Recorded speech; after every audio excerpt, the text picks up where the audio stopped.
Hello everyone, in this video we will learn how to use Snip shortcut in laptop.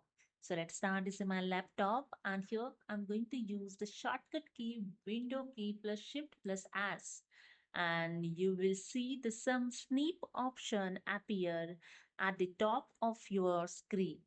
Okay, the first one, the rectangular snip. The second one, freeform snip. The third one, window snip. The fourth one, full screen snip. So simply select it. So first I select the rectangular snip and drag and capture the area those you want to snip. And that's it. It's done. I just open here the paint.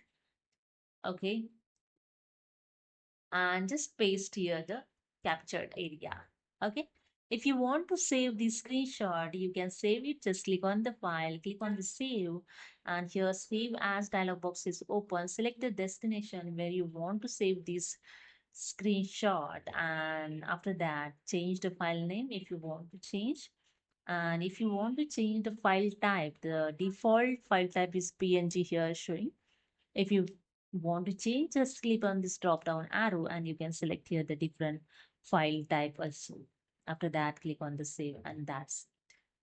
So this is a way you can snip in laptop in shortcut way.